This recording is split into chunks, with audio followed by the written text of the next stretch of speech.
Oh, hello there. This is modern day Stephanie telling you that the episode you are about to listen to was originally posted early November 2020, so almost 5 years ago. And there has been so many new listeners since then. I don't know how many of those new listeners have gone back and listened to, years worth of old episodes. But I thought it would be fun, at least for fall, to post some great older episodes that I don't want to be lost to time. This one was so fun. I recorded with Will and Kristen from the fantastic Guide to the Unknown podcast. It is a podcast that I still regularly listen to, and you should too if you like kind of paranormal with a little bit of pop culture, like they did recent episodes on Annabelle the doll.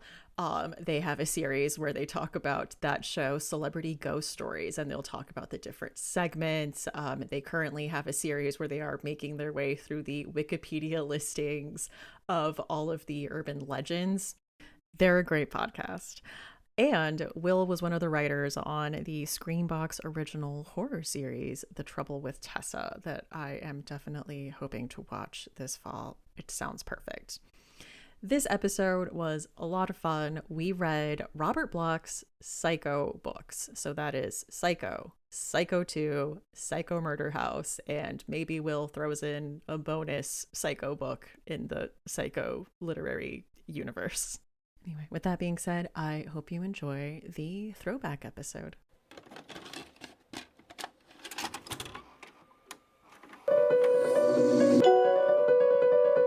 I think perhaps all of us go a little crazy at times. Robert Bloch, Psycho.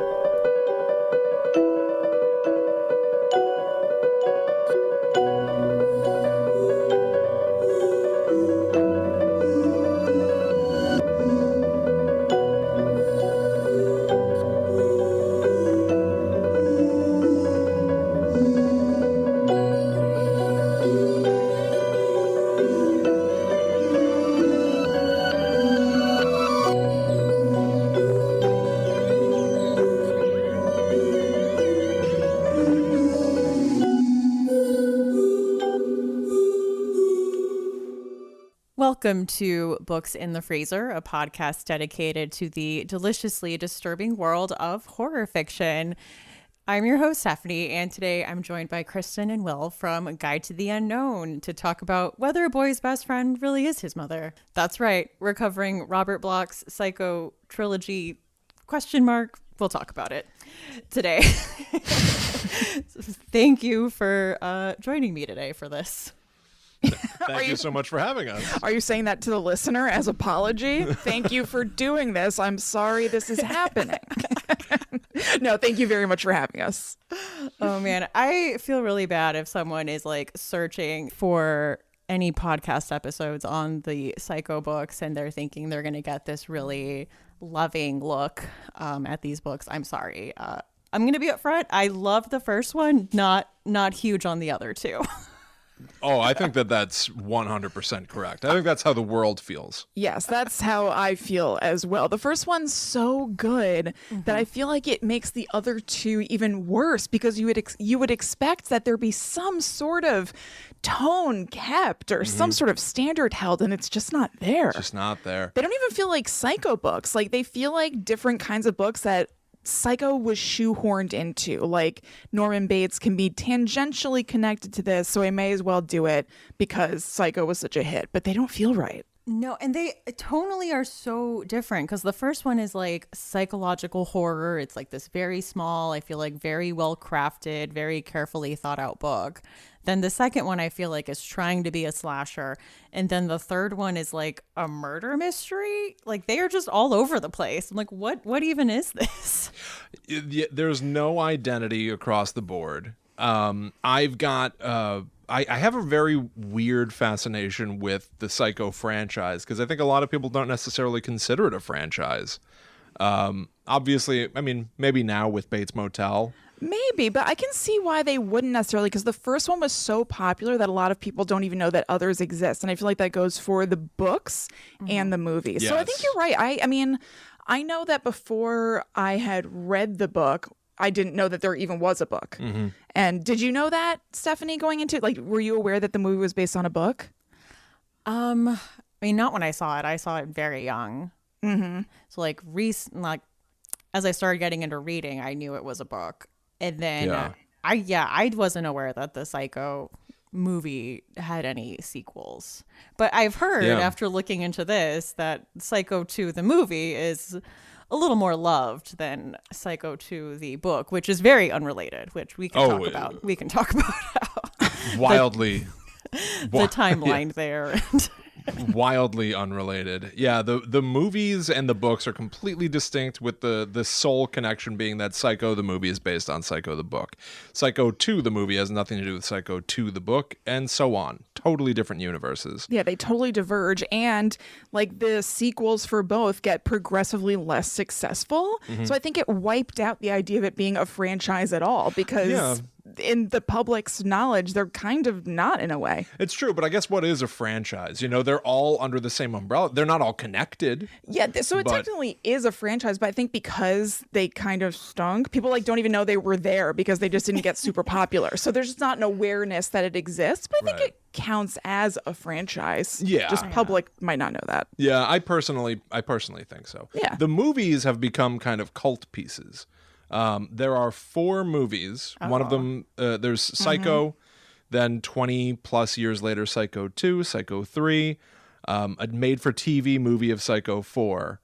And I think Psycho 2 is actually a very surprisingly decent watch because it knows exactly what it is. It knows that it's a follow-up to one of the most important movies ever made. And it knows that it can't really go toe-to-toe with it. It can't live up to it at all.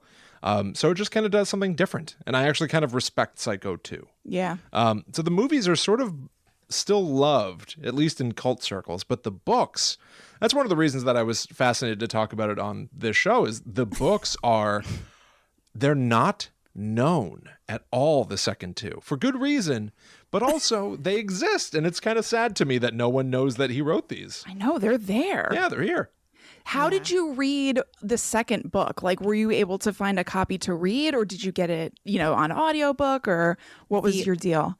The only way I could get either of the 2 sequels was only on Audible. So only on audiobook and only on Audible. No other audiobook service. Yeah, Libro FM wasn't. No, it wasn't anywhere. It wasn't on Scribd, just absolutely nowhere. And then I think physical copies were outrageous. So I think it's one of those, like, you have to stumble upon like a paperback at a used bookstore, basically. I think that's some of the charm of it. There's like, it's sort of, this is not like a kind phrase. Okay. But there's like a junk literature vibe to them. And I remember being a kid growing up in a small town. We had a little used bookstore, and I never wanted to touch anything in there. Just like a little germaphobe kid. I just didn't trust other people's hands. Even less so now, actually. About to say, this is your time. Like, But I remember we read these books, Psycho 2 and Psycho House, so long ago that I wanted to get back into that vibe of like, yeah, it's somebody else's paperback. And what if it's got, things scribbled in the margins and they're so not available. Right. That's actually some of their charm to me. Yeah, I kind of agree. And also the cover of Psycho 2 in particular is so nuts to me. Like, we don't have a copy of it with this cover that I'm thinking of, but the cover that came out when it was originally published has this weird paper doll vibe. So it's a paper doll of like a man wearing a dress, basically like an old like dressing gown, and you can see the outline of undies in the dressing gown. Very strange. And then the second paper doll next to that is like a scantily clad babe paper doll. So I guess kind of like showing the multiple sides of Norman in a way, because it's him dressed up in like mother's nightgown, and then I guess underneath the nightgown stuff's going on. Okay. It's so odd, and it's so 80s and very charming. Was there one with him in a habit? Unfortunately, no. They left that to the imagination, surprisingly. You would think, though, like with the marketing, I guess, if you call that the cover is sort of marketing. Yeah. You know, like the marketing knew better than the book what was up. Yeah. Like, yeah, have Norman dress up like Dr. Frankenfurter from Rocky Horror. Yes, basically. Like, sure, go gonzo, go weird. And the book, Psycho 2, flirts with weirdness, but doesn't commit at all. It's very odd. It is so odd and kind of, I don't know, the only thing holding the three of them together is kind of the idea of Norman Bates, because in the third one, he's not even there. No, he's not there at all. Yeah. And then, I mean, spoiler alert, but listeners, like, just don't. Yeah, you do. It's fine. Let us spoil it for you. It's not worth it. In the second one, like, we find out at the end of the novel, has been dead for most of the events of the novel. Yeah, I think so. All right. Again, I will play devil's advocate maybe the whole way through of just like, because I fully acknowledge these are not good books at all. But like, for the sake of just truly devil's advocate, in Psycho, the thing that was the most applauded in Psycho is that Marion Crane, in the book, Mary Crane, is a central character and then is killed. And all of a sudden, the entire vibe of the book shifts to this guy, Norman Bates. Norman Bates, to us, is a towering, iconic horror literary figure. But in the book's language, he's just some guy. And we'd primarily been following Mary. So in Psycho 2, we go into it going, Norman. Mm-hmm. And the figure of Norman looms large. I think maybe what Robert Bloch was going for was, no, I'm taking him out. Yeah. Just like I took out Mary Crane. Right, a similar switcheroo. So he thought maybe that he was being formulaic, but actually you're using that formula to take out the biggest character in the thing that we want to follow. So it's so weird. The one thing I want. Right. You got rid of. Like in Psycho, you've got Mary, and she's fascinating because she's digging herself a grave. Mm-hmm. And it's fascinating to watch her because she's found this lump sum of money, landed in her lap, and she sort of schemes to, I wonder if I can keep it. And the scheme ends up getting her deeper and deeper and deeper, where she's getting herself into trouble. And then when she's killed, sort of the silver lining of it is, ooh, okay, you've shocked me, and that's the point. But also now here's a far more fascinating character. Let's follow his psychological bent. It's Norman Bates. Goodbye, Mary. Welcome, Norman Bates. And then in the sequel, it's like, yeah, that fascinating guy. We'll get rid of him and replace him with some guy. Right. It's not an even swap. It's not an even trade. No, and then in the third one, there's some sort of weird supernatural aspect where there's like a demonologist and maybe the spirit of Norman Bates. What the? I sense I may have made a mistake suggesting that we reread these. I both apologize, but also you're welcome. You're welcome. No one reads these things. These have been forgotten. Right, and this can be like cocktail party. Well, I mean, theoretically, Skype cocktail party fodder for anybody who's listening. Now they can have fun facts. I'm like, do you know there's a Psycho 2 and 3? First of all, do you know that Psycho is based on a book? Did you know that there's Psycho 2 and 3 and that they suck? And then they can talk about that. Yeah, it's just crazy. But we just kind of got into it. But for the listeners, do we maybe want to do a quick kind of synopsis about Psycho 2 and Psycho House? Just like a 2-sentence, like. Mm-hmm. Okay, what is going on? Let's see. In Psycho, which I'm sure a lot of people are familiar with, in the book, it's close to identical to the movie in all the major story beats. There is a woman, as Will just said, who stole money from her work. She's on the run and she's going to hide out at a motel. She happens to pick exactly the wrong motel, and Norman Bates, the owner, kills her. Her sister comes looking for her. There's also a detective who is looking for her. And it's eventually discovered that Norman, who said that he lives with his mother and operates the hotel together, has actually been just doing it himself. His mother is dead. She's kind of an alter ego character for him. He kills other people and then he winds up in a mental institution. Yeah, and then from there, Psycho 2 picks up 20 plus years later, where Norman Bates has been in the mental institution and evidently been something of a model inmate until two nuns come to visit, and he sees an opportunity, attacking them, killing them, dressing up as one of the nuns, and getting out. The majority of the book now follows his doctor, Dr. Adam Claiborne, who's trying to track down where Norman went now that he's gotten out. And he follows the trail of dead bodies, which include Sam and Lila from the first book, who had initially investigated the Norman crimes, and discovers a newspaper article that in Hollywood, a movie called Crazy Lady is being made. It's about Norman Bates.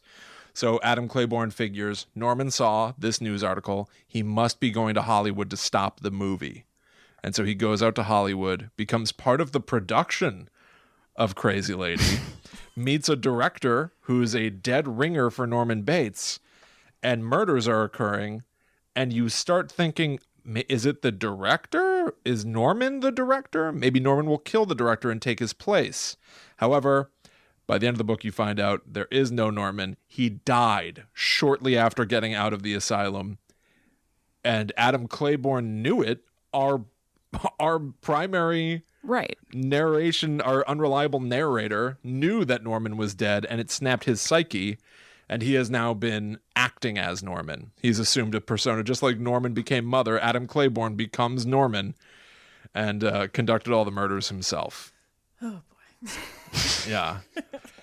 And then in Psycho House, it is now like 8 years after that. And somebody has built the old Norman Bates, the motel and the spooky house have long since burned down. So somebody's rebuilt them to turn them into a horror attraction. But when a young girl is killed in there, a reporter named Amy Haynes goes to the attraction to investigate what's going on. She's a crime reporter. And the book is largely about sort of the impact that Norman Bates had on the community, because we interact with like the sheriff and we meet a lot of the people who are behind the business decisions of opening a haunted amusement park. We meet a lot of people in the third one. people. Did that jump out at you, Stephanie, that we're learning a lot of names?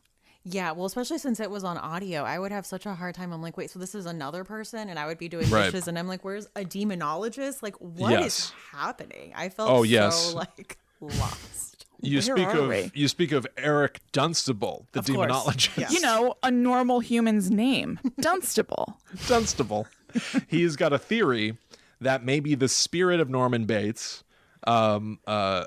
is perhaps even a demonic figure that goes long back into the Bates family history. Maybe Norman died at the beginning of Psycho 2, and that demonic entity, that Norman spirit, entered Adam Claiborne.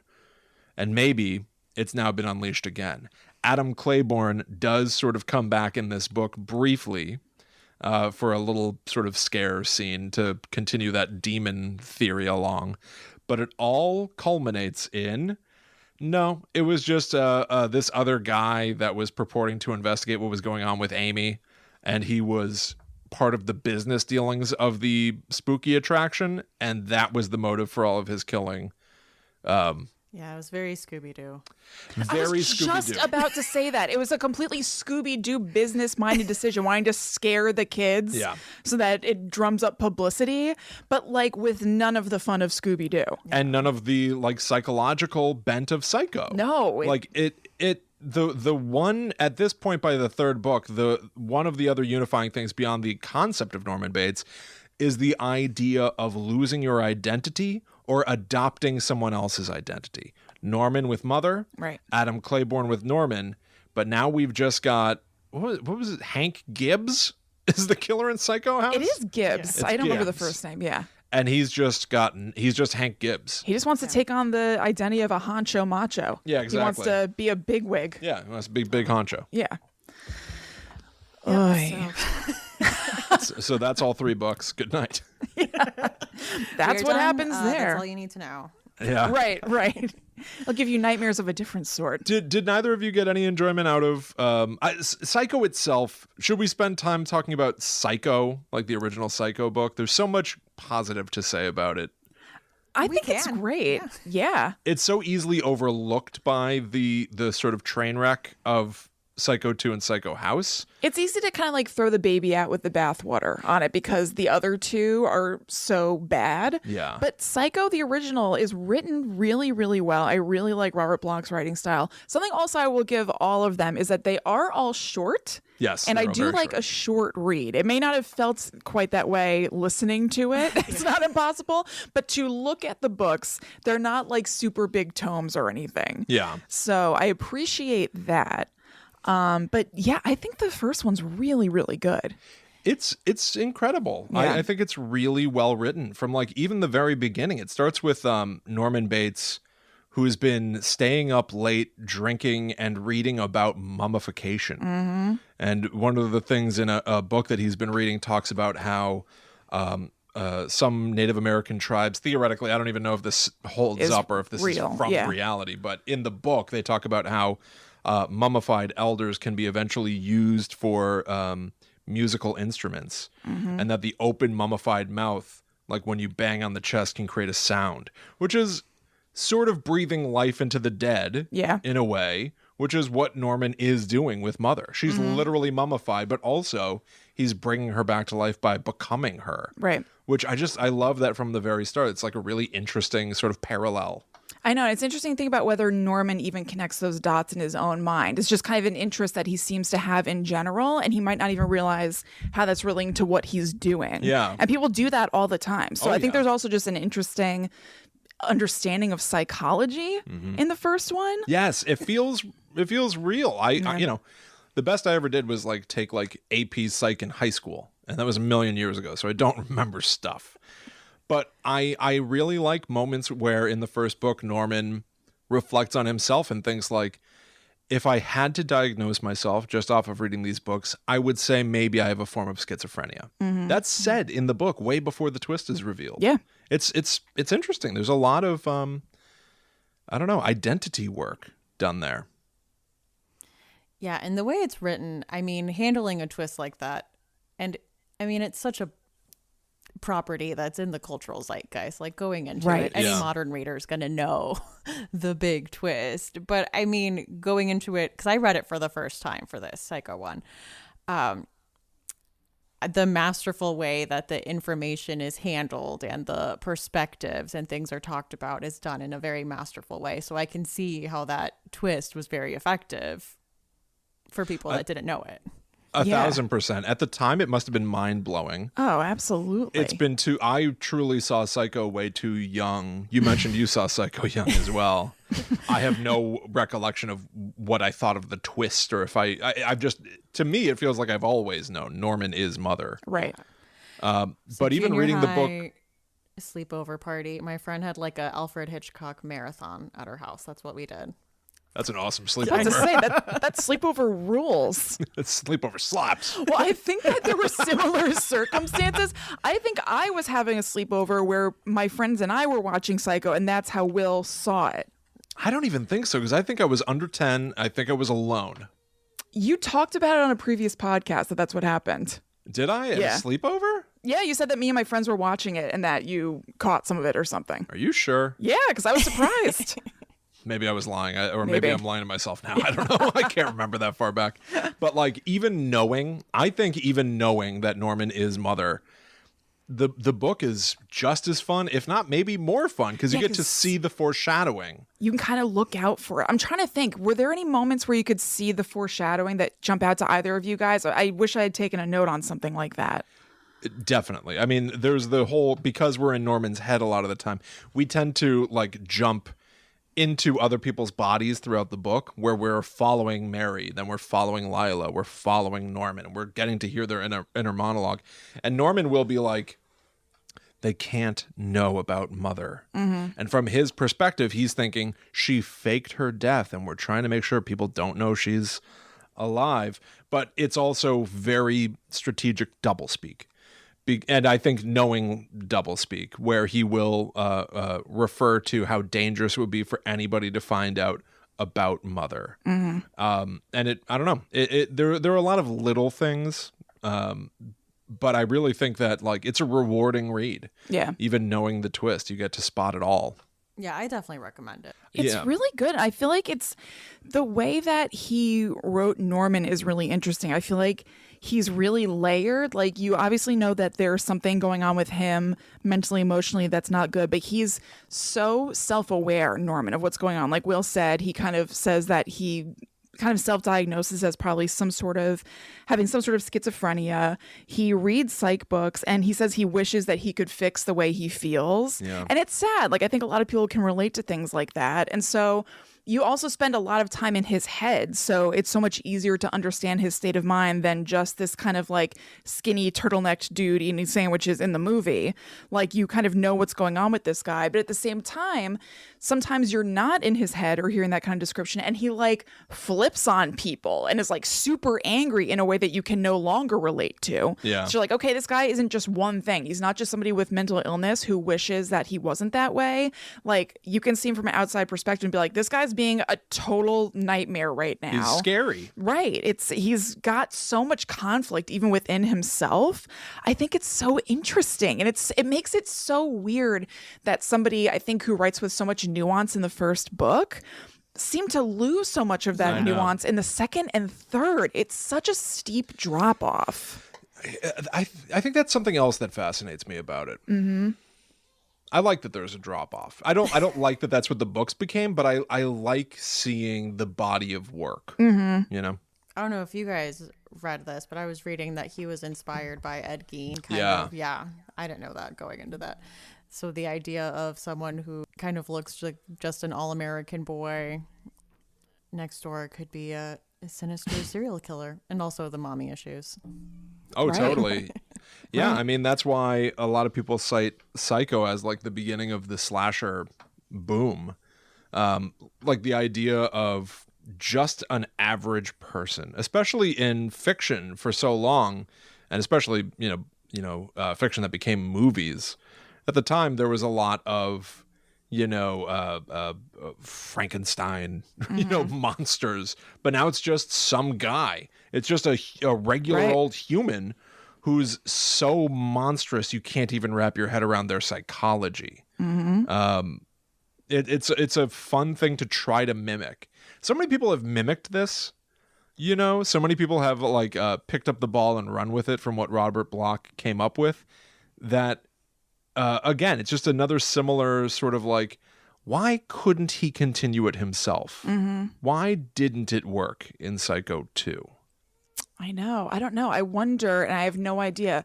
I wonder if there's a little bit of not self-loathing, but like, you're like, oh, you guys expect this from me? You like this of me? Well, guess what? I'm going to go this way. Yeah. Like, I'm not always going to give you what you want. Self-sabotage is kind of what I'm saying. Yeah. Well, it kind of seems to piss on the legacy of Psycho. I mean, he also like kills off Sam and Lila like right away. Right. Yeah.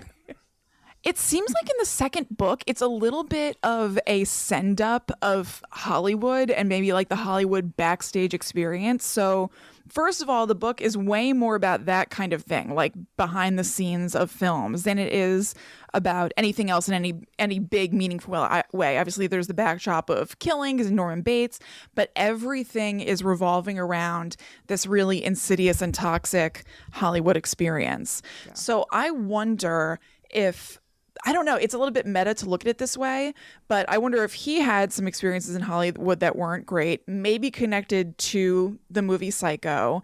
And so you're right. I think it might have been a little bit of a statement, like pissing on these things. Like, I'm going to kill off the things that you guys expect of me, that you like the best. And I'm talking about all these like bigwigs behind the scenes who are doing things wrong. It does seem like a very statement-y book, which may have taken away from some of the writing and artistry that could have been there, because maybe there was an agenda. Yeah, I definitely felt that it was mean-spirited, to say the least. And also, there's just a lot of rape in here. Oh my God. Not into it. I mean, when he rapes the nun, I listened to this on audiobook, so I had a hard time like finding quotes or specific lines, but just the way that was described was seared into my brain forever and gave me like full body like bleh. Yeah, it's pumping pretty... life into her. I was like, yes. oh, that what is this? What Absolutely. Also, I feel like that must have been brutal to listen to as opposed to read. Like, there's just something that's a little bit more visceral about hearing somebody say those words in your ear when you're trying to do the dishes, as opposed to like your dog is jumping on you and you're looking at a page that you can just kind of like turn. Like, it's intense. I also think that there's like, that is something that feels to me like a misunderstanding of the Norman Bates that I thought I knew. Right. Right? Like that does not feel to me like it was part of his character in one necessarily. Like he was triggered by his own sexuality.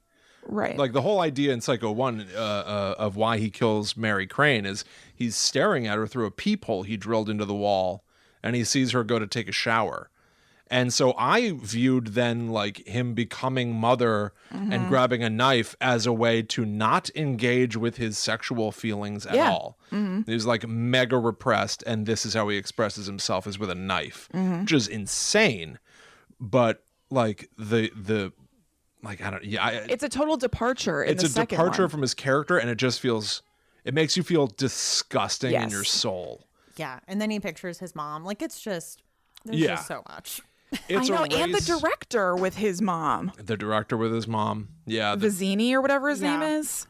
Yeah. Like, what the hell is going on? I know that there are mommy issues in the first one, and that's a big thing about it, but I don't know. It's so weird. It's like he took away some things. He took away Sam, Lila. He basically took away Norman, but then like added on extra of the things we don't really want. Like I didn't really want to expound on the icky Oedipal factor of Psycho in Psycho 2 and make it more visceral and disgusting. Yeah, I can say, so Psycho 2, the movie, is also 20 years later. It can be argued, and I think many people have, that Robert Bloch wrote his version of Psycho 2 to combat the Psycho 2 that was going to go out into theaters. Yeah, like Stephen King having the Shining miniseries on TV, as opposed to the like movie. A rebuttal. Yeah, it says here from the Wikipedia, the novel was completed before the screenplay was written for the unrelated 1983 film Psycho 2. And according to Bloch, Universal Studios loathed the novel, which was intended to critique Hollywood splatter films, and a different story was created for the film, and Bloch was not invited to any screenings. Makes sense. I think it's so weird, though. Yeah, I think that also, Psycho, I don't remember when Psycho was written, but the movie Psycho came out in 1960. It was 1959, I think. It's 1959? Wow, so 1 year later they made that movie. Right. Am I wrong? You guys can find out. Hitchcock had also made sure that all copies of Psycho were basically unavailable so that people couldn't have the movie spoiled. And so I think that the devaluing of Psycho the book so that Psycho the movie could get all the praise probably was one of the first of many blows to Robert Bloch's ego. I didn't know that happened. Oh, sure. Yeah. Hitchcock made sure that nobody could get their hands on it. Yeah, because he didn't want the ending spoiled. He wanted it to be all in the movie. Which is funny, too, because Alfred Hitchcock just picked up Psycho at an airport. Like, so had he not gotten his chance to read it, he wouldn't have fallen in love with it. Like, Hitchcock almost sort of stole Psycho. Yeah. And then, obviously, the entire, like, slasher boom and, like, competing psychopaths in movies. I almost feel like Robert Bloch was like, no, Norman Bates was the first. And now movies have gotten so graphic, I can outdo that. And I don't know, made this book graphic in very unappealing ways, which tells me he doesn't understand his own characters. Right, I missed the point. And he doesn't understand what people like about visceral horror in film. But Psycho 2, the movie, is very much a psychological piece. Norman Bates has gotten out of the asylum 20 plus years later, and he is allowed to go back home, and he is struggling to maintain his sanity. He thinks that he can be better, that he may be cured. And yet he goes home, and there are all these reminders of Mother all over the place, and then murders are occurring, and he starts to worry that he's behind it. It's a really odd thing to do, to have your killer from 1 come back in 2 and be like, I really hope it's not me. And the entire movie follows that sort of, that thread. And it's so much more interesting and sort of sad and scary. Yeah, and it's Anthony Perkins still. Anthony Perkins. Yeah. It continues like the psychological bent, whereas this book, I think, is more about supposed to be some sort of a thrill. Which Psycho is not a thrilling book. Yeah. No. Anthony or Robert Bloch's writing style is not thrilling. Most scenes of his book are people either thinking like and having like a long inner monologue or just two people talking. Like the most telling thing is like in Psycho House, when the reveal of who the killer is happens, it's a character walks into a room, almost gets stabbed, someone gets shot, but then it just sort of dreamlike floats into the like, and then 3 days had gone by. And then the rest of the book is two characters in a room going, so what happened and why? it's just characters explaining what happened because Robert Bloch can't write action. And so Psycho 2 taking place on like the film set that's supposed to be Psycho could be really fun. It could be. But it's not because he can only figure out how to write people who are like walking down the street of Los Angeles thinking about Norman Bates. Yeah, and then like free associating, like I feel they're like shadows, dark shadows, long darkness, people of dark. Like it's just a lot Yes. of weird. 1,000%. Yes. Yeah, I came up with a game. we wanted to float it to you. We could not do it, obviously, but we thought we'd float the idea of a game to you. I have some quotes here from Psycho, the original book, and I'm thinking about giving each of us a quote, and then you like block it up. So like the first example would be, I'll do this one. The quote, I think perhaps all of us go a little crazy at times. Times. They are a change-in. Change. It comes every so often. We have no control. Control. A construct. He would just like take the last word of a string of words and then keep going with it. I both like it and can't stand it. Yes. Correct. It was just one of those things I noticed. I'm like, oh, we're doing this again. Oh, this is a thing that we're going to continue to do now. Okay. Yeah.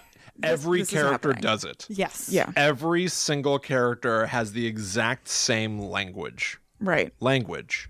Well, it's the way that we communicate with others, but what about the way we communicate with ourselves?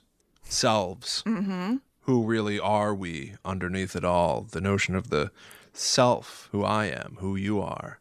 Isn't it all just a joke? Jokes. See, like this. Things like this. Do you want me to throw you one and you can see what you can do? Sure. I will say right now, not great on my feet, but we will go.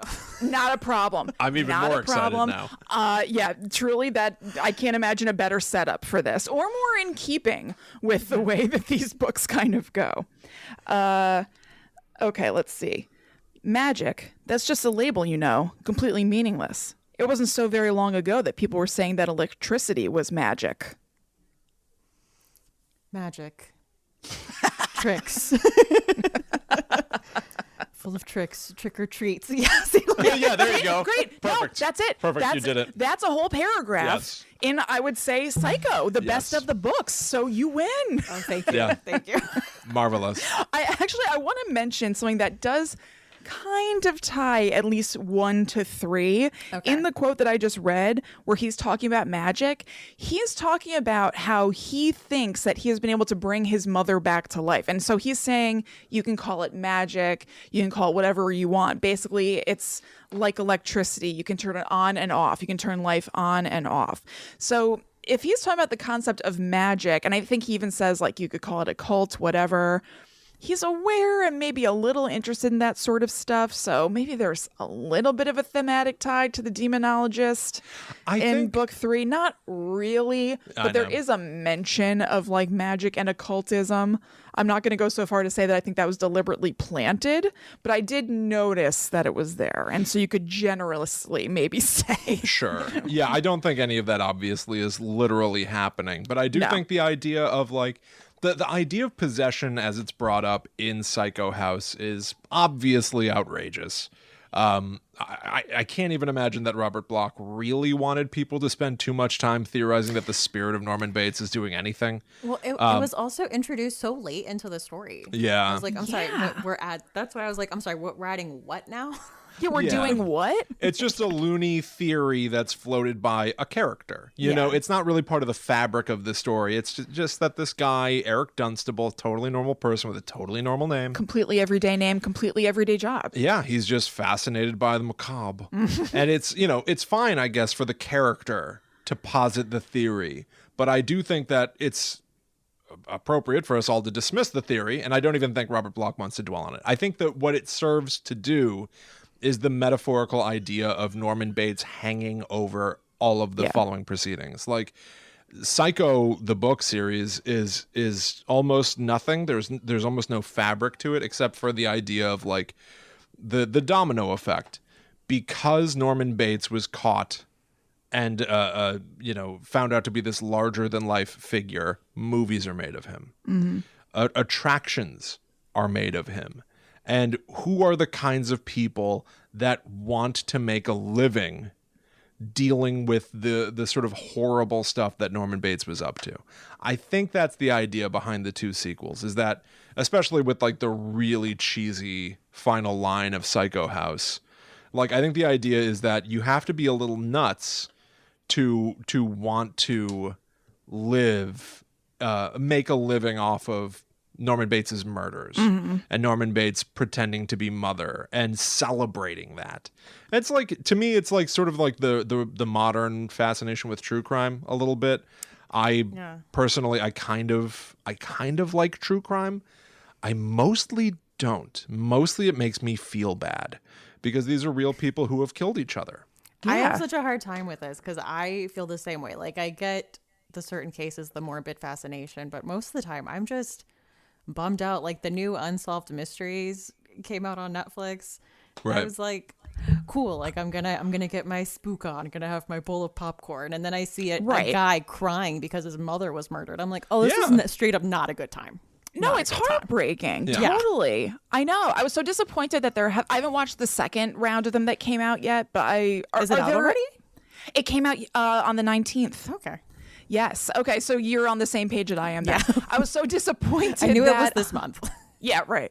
I was so disappointed that there weren't more fun segments from the show, like where the segment from the original show where they're like investigating the Queen Mary ghost ship and they're like wet footprints of a ghost. I want that. I don't really want to see the mother crying over her dead son. I'm so sorry that happened, and I'm glad that it's getting some publicity, so maybe something can happen. But like, that's not really a fun, jazzy time to me anymore. It's not entertainment. Yeah. You know, like, I don't know. It's a bummer. I don't begrudge anybody for enjoying it. Mm-hmm. I used to more. I think as I got older, it became more real to me or something like that. I don't know. I used to be more interested in it and I guess entertained by it, but now it's not so much. Yeah, that's why I feel like the true focal point for Psycho 2 and Psycho House, where it's like a movie is being made and then a theme park thing is being made, that should be about like the families of the victims, you know? Well, there's also like Amelia's working on the book too about the case.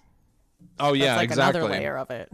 Yeah, 1,000%. Yeah, how can we weave the Norman Bates story into different kinds of entertainment? Like, that's another reason why I think it's sort of oddly inappropriate to kill Lila and Sam at the beginning of Psycho 2 is what I want to know, what does she have to say about this movie? Mm-hmm. Yeah. Right? Yeah, like the family of... It's the story of her sister's murder. That's so much more interesting to me. Yeah.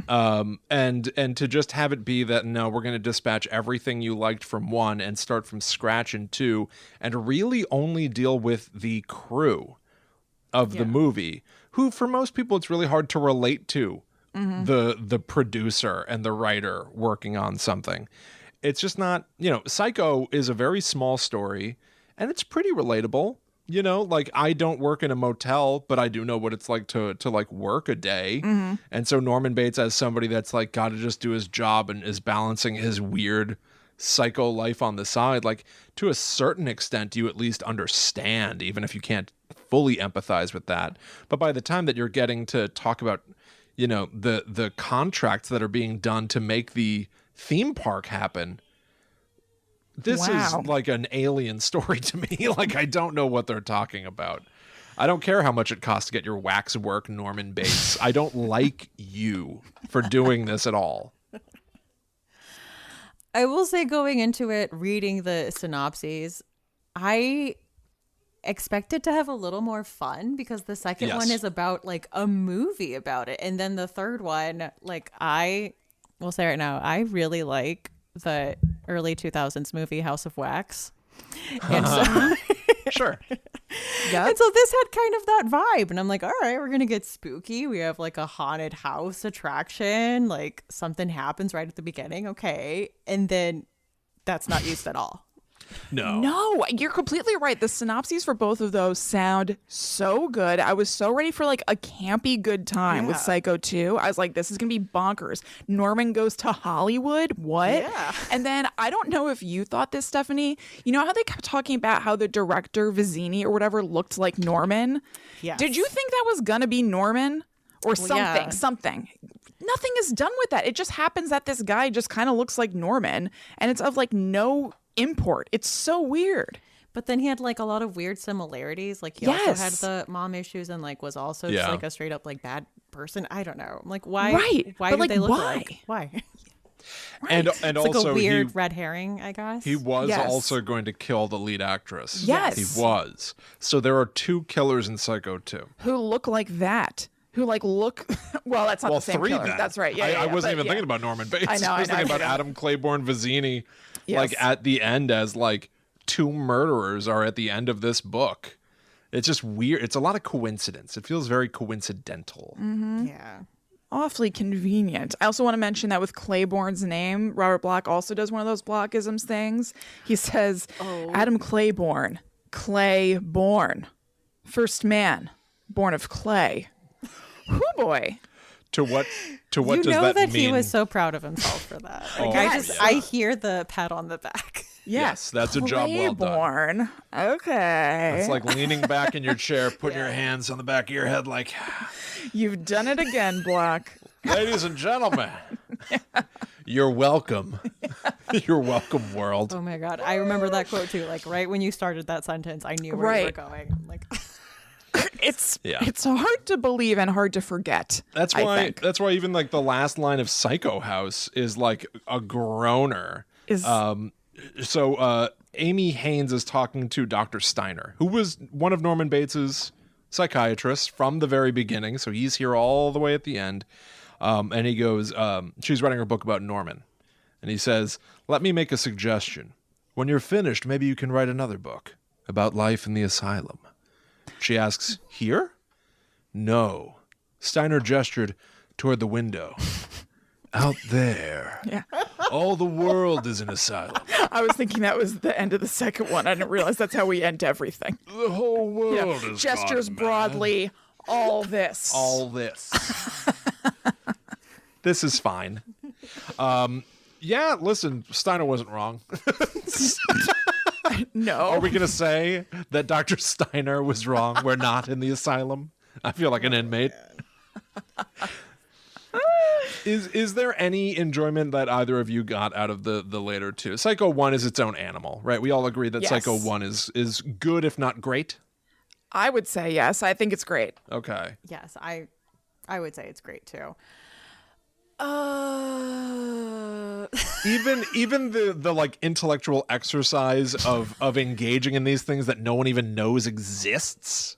I do like that I didn't know that they existed for a very long time, and now I know what they are, and I can talk about them Do you with wish- Stephanie and Yes. other people. Do you Yes. wish you still thought they didn't exist? It's a tough question. No, I'm glad I read it. Now I feel like I have engaged with the material. Now I can talk about it. I guess who was looking for this? I don't know. But if anyone is, True. I can now engage in that conversation. We were clearly. There've got to be people that are Googling it like me, right? Like, so some of my interest in this, even to begin with, was that I found out they existed, and I was going crazy that you can't get any info. Yeah. It's also only recently, like in the last few years, that people are talking about Psycho 2, and like there's a synopsis on Wikipedia. There's still nothing for Psycho House. So like at a certain point, I was just like, where is this information being kept? Why isn't anyone talking about them? So I read them, and then I was like, oh, that's why. Do you feel we are now the keepers of this information? I think we're Stephanie, part- you and I are. I think we're I part of think a so. select small Yeah. group. Yes. I mean, the of only thing I people. could find was this like Publisher's Weekly review. Bloch's latest horror story is a disappointing effort, despite his attempt to exploit the character of Norman Bates of Psycho fame. That's the ironic thing. For dealing in stories about people that are exploiting the story and character of Norman That Bates, is true. is he doing that as well? Right. You're absolutely right. Yeah, he himself. Isn't that Glass houses, Bloch. Yeah. Isn't that weird though? Like he could have gone ahead and written Hannibal Rising. He could have written a prequel, a Norman prequel. He didn't. He always wrote like the next latest thing.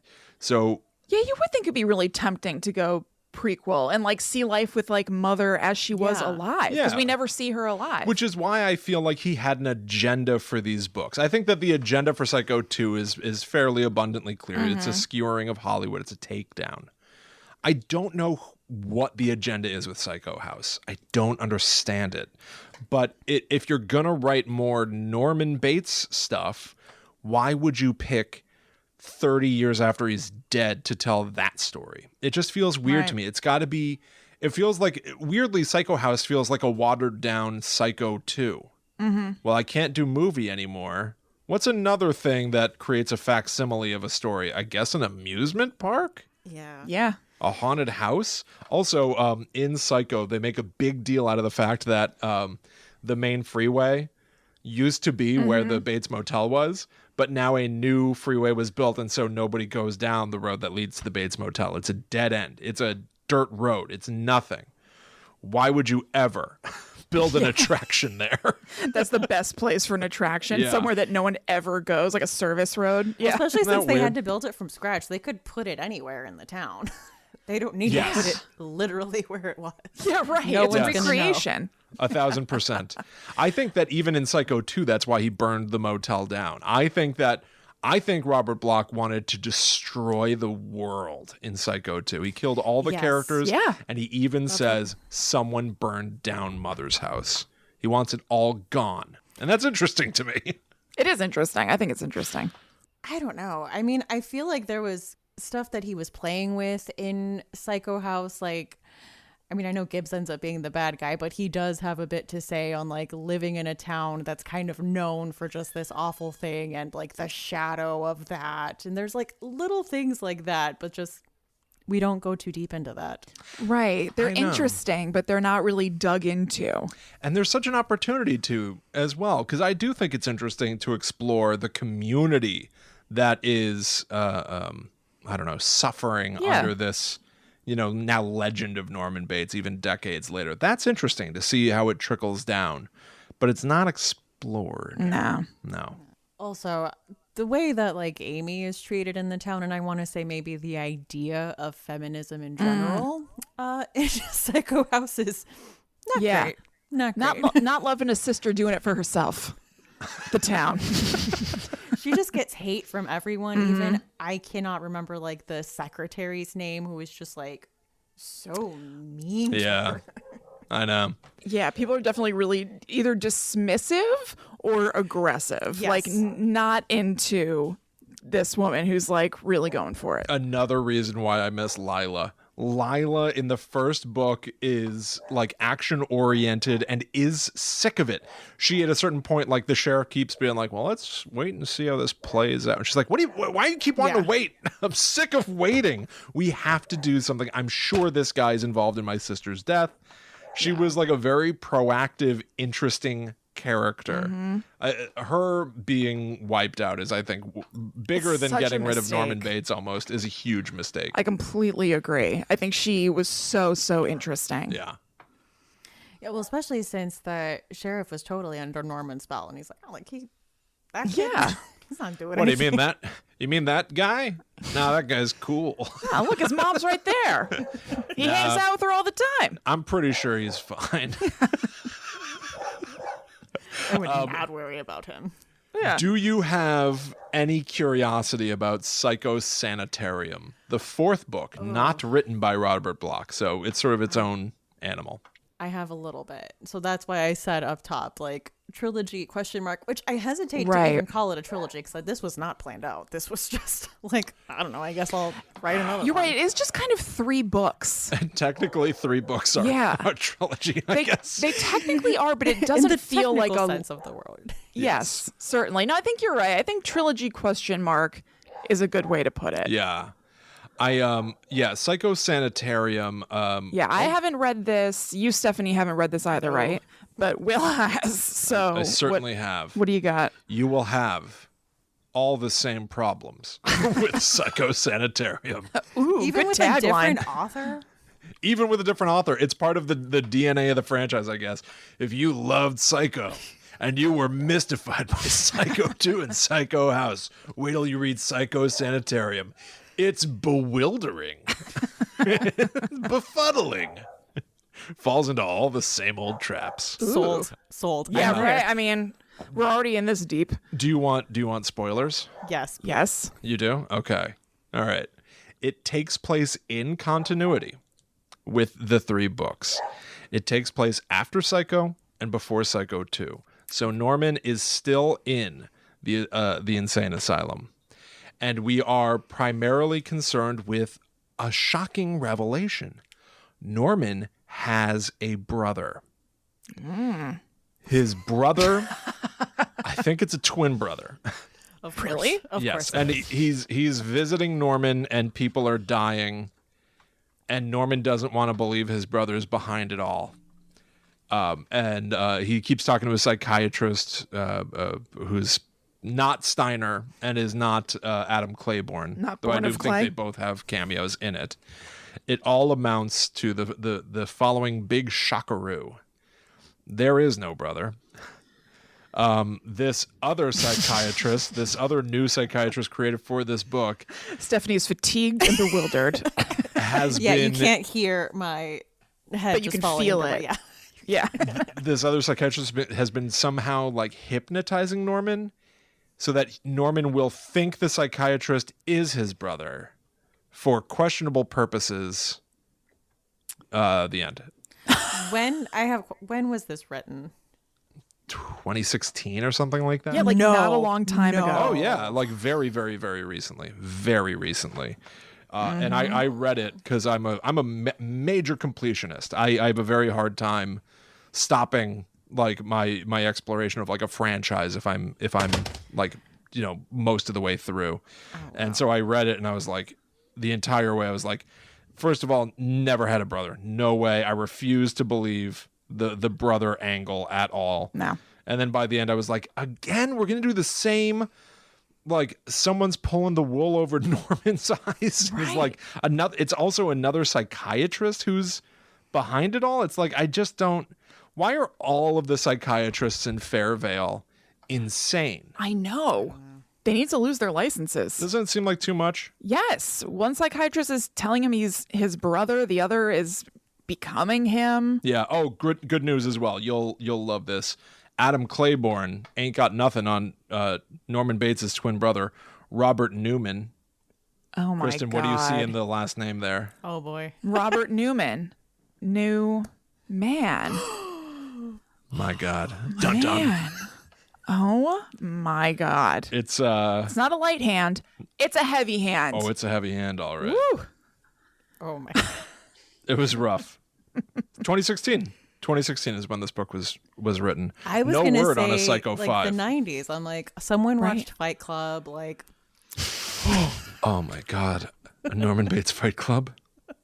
This is a trope I'm not into. It comes up in a lot of things in horror a lot too. That somebody you think is a person is a figment of an imagination. Yeah. I'm going to go on record as saying that I don't care for that. There should It's have not for me usually. there should have been a gang in Fairvale inspired by Norman called the Mothers, and they all wear my God. nighties. And they terrorize the streets. And heavy facial powder and rouged cheeks. Yes. yeah. That would scare me, honestly. That'd probably be an effective gang. I would run the other way. Terrified. I wonder if they'd stay true to character, and if you ran, you're all set 'cause they shuffle Yeah. after you. Like, how committed are the mothers? Yeah. Yeah, you're right. They have walkers. Yeah. Uh-huh. Yeah. So they're like Walkers. real committed. Come back to me, boy. As they're trying to get your money. Also, they wouldn't hurt a fly, so we really have nothing to worry about from the Oh, mothers. yeah, you're right. They're a non-threatening gang. They just kind of catch you off guard a little bit when you're coming around a corner. Ah! Ugh. But then you can just keep walking. It's fine. They're not going to hurt you. They don't move fast anyway. It's all good. They got away again.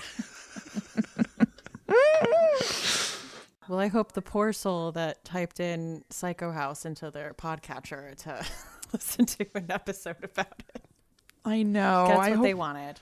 I know. I hope that we didn't disappoint this poor soul. Maybe it's somebody who read it and they just want to commiserate with others. That's the best case scenario. But you know what? You're allowed to like what you like. There are things that I like that other people, I bet there's a podcast about how much it sucks. So, you know, it's all just subject to opinion. It is. Like when I rated it on Goodreads, someone commented that they really liked Psycho 2 and that Psycho 2 was pretty good. So there are fans. I know. There are fans. There are. I was looking at the Goodreads reviews for Psycho 2 and Psycho House, and it seems to be one of those things where it's not all the way, obviously, but there are a lot of 1 stars and then a surprising number of 5 stars. Yeah. And that could even just mean 2 of them, but I still saw them. Yeah. What would you give Oh my God. these books? Well, I would give Psycho 5 stars. I think it's I would really give Psycho good. 5 stars. I love Psycho. Oh God. I'm terrible at rating things anyway, though. Psycho 2, I guess I would give 2 in order to give Psycho House then 1. Or are they the same to me, but they're just different? They might be both 2. Hard to say. What did you give Psycho to, I'm trying Stephanie? to remember. Psycho 2, I think I gave 1.5, or like, I know you can't do half stars on Goodreads, but Generous, though. yeah, 1.5 Yeah. and then 1 to House. Yeah. Yeah. So So I we're just kind of felt on like the same it needed page. that more. Right. That's the thing. I feel like it edges out Psycho House slightly, but not by a whole lot. Yeah. So Yeah. spiritually, I would say I'm also at 1.5. I think, yeah. I'm gonna be completely honest with you both. Okay, I'm ready. For a moment, I considered Psycho House. I think it has to be a 1. I almost wanted to give Psycho 2 a 3. Okay, look. Again, Just all a valid opinion. opinion. Yeah, sure. Just for the sheer audacity of what he may have intended. It is audacious. It's audacious. I can see that being worth a star. It's unusual. I don't really know that I would say what I have for these books is respect, but they're major curiosity pieces to me. Yeah. I think that they're fascinating tomes in the iconic legacy of Psycho. They exist. Perhaps they shouldn't, but they do. And so I nobody accidentally writes a book. Yeah. So I just feel like there's got to be something in them of worth. I'm also, as an individual, I do have the habit of like exonerating an entire movie because I like one scene of it or something like that. And so I think that's why I can be pretty forgiving of Psycho 2, because I can see the attempt at making a statement. Psycho House, I really struggle with. I think that it really, to me, just plays like trying to do what Psycho 2 had already done. It's just another takedown of entertainment, in a way. I really almost feel like maybe Psycho House could have been improved if it knew about true crime. Yeah. Like if that Yeah, if was they the knew it was point coming. that it was trying to make, is that like turning murder into entertainment is dangerous. Like Hollywood as fabricating things for the sake of entertainment, but true crime in terms of no, just present the story as is. You don't have to change the murder story, but people will love it. People will eat it up. Yeah. That's what it maybe could have been, but it doesn't do that, obviously. It So like, it's- flirted with that idea with Amelia, but yeah, I don't think true crime was as big in 90, right? That's when he wrote this. Yep. Yeah. Yeah, certainly I don't think like the term was not what it became here in like the 2010s. But like it certainly like people were interested in, The Stranger Beside Me about Ted Bundy. Yeah, and- there've been true crime paperbacks forever. So Forever. it's a thing, but it definitely wasn't as popular, and because it wasn't as popular, people didn't have as many questions about kind of the morality behind it. So I think we just weren't really there yet. Yeah, exactly. Yeah. I mean, which is interesting considering this is all based on Ed Gein. So Right. I know there are yeah. clear true crime roots. Yeah. True. well, as is books in the freezer fashion, what is your chilling obsession? I am going to say my chilling obsession lately has been, we can't really easily go to theme parks or anything like that. But I don't know if people know this, so it's kind of also just passing on a tip.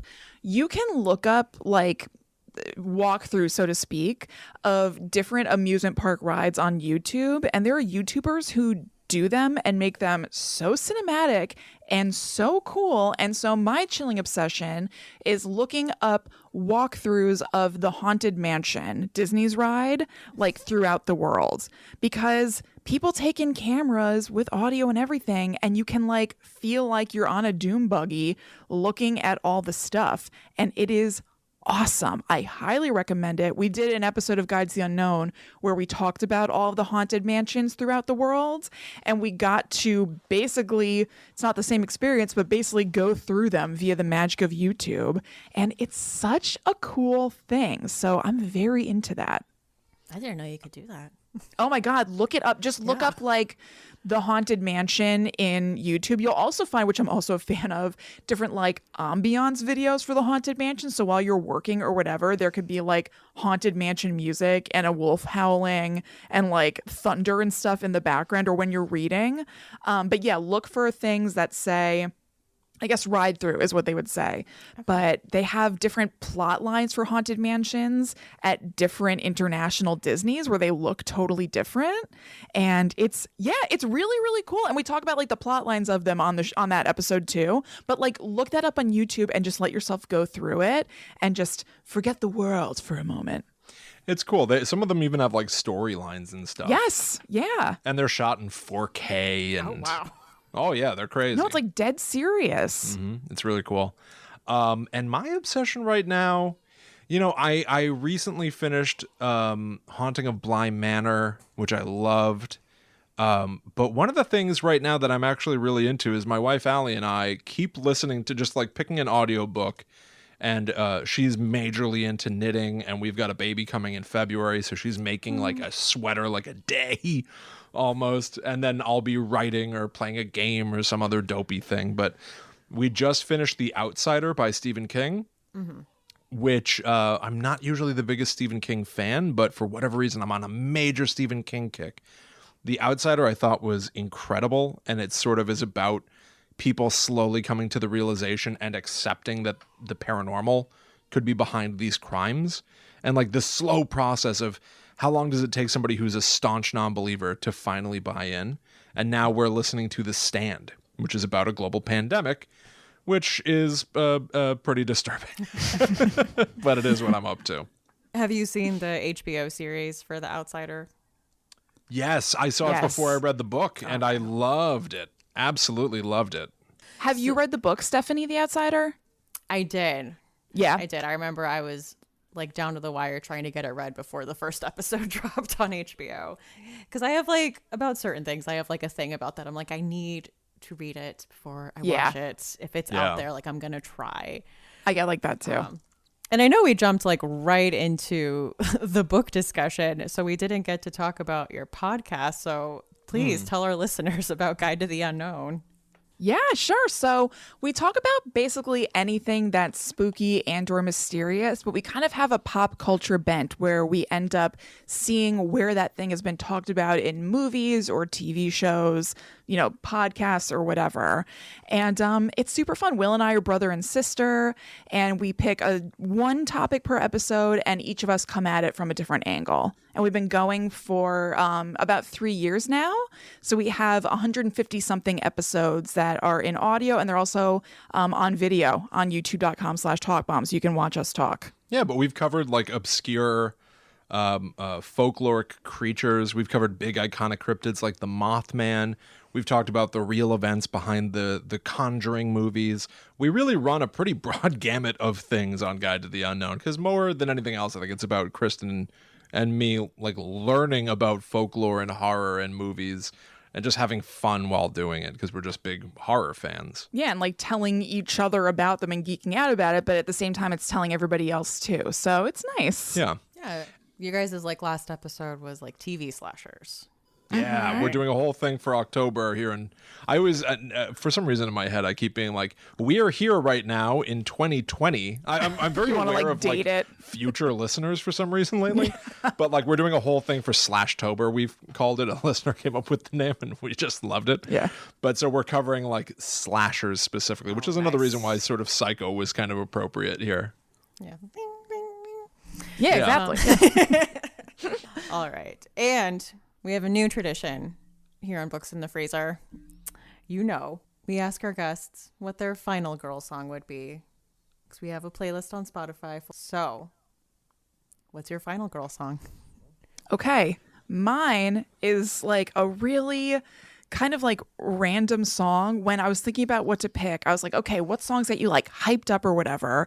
And I was like, okay, what are the kinds of songs that I'm driving in the car when it comes on? I automatically, like a dork, picture myself like I'm at the MTV not the Video Music Awards, the Movie Awards. Okay. They've just announced like Kristen Anderson for like Best Newcomer. And then what's the song that's going to pump me up as I go up to the stage? And I thought of this song by Santi Gold called Creator. Now, I would say if you go to check this out or when you add it to the playlist, give it like 20 seconds because there's kind of like a long intro thing, but then there's going to be like the boom come in thing. And you're like, oh yeah, I could see somebody like walking out of wreckage to this song. Walking out of wreckage. Mm-hmm. I'm not going to deny I struggled with this. Part of me wants to say there's a band called Murder by Death, and I really like a song they have called Straight at the Sun, which is very much about like running, escape, like movement, move. But for some reason, the one that keeps playing in my head right now is Warren Zevon. Okay. Werewolves of London. That is kind of a fun, like, that's a happy end of the movie. There's like bouncy piano and you're like, whoo, like wiping your brow. Like, I got out of that. Right? Like kind of like a good time. Yeah. Well, because if you're the final girl, you've escaped. You've made it. Right. Yeah. I'm into it. Yeah? Okay. Yeah. All right. There you go. Okay. All right. I was going to say thank you for coming on. Reading these books was definitely an experience. Mm-hmm. Yeah, sorry about that. That I can now say that I have had. Correct. It just gives you like horror cred. Yeah, it does. I would say. So thank you. And you had to earn that cred. 15 people have read these sequels. Yeah. So we're really part of an elite few. Yeah. We're breathing rarefied air. Yeah. I'm adding some pins to my lapel for that. Thank you. Oh, yeah. But yeah, talking to you guys made it worth it. So thank you for having this conversation with me. And thanks for coming on. Where can people find you online? You can find us at GTTU Pod everywhere on social media. And you can also go to gttupod.com to see what stuff we do. You can find our merch. You can find our Patreon. And yeah, just look for GTTU Pod everywhere. Yeah, and I'm at The Myth Traveler on Twitter, Facebook, and Instagram. I also... recently, I'm one of the writers behind Blair Witch Experience for Hunt a Killer. So if you go to huntakiller.com/Blair Witch, you can get a Hunt a Killer box to your door. And I'm one of the people that wrote the story for it and did audio for it. So if you're into horror and stuff, that might be for you. Oh, wow, that's cool.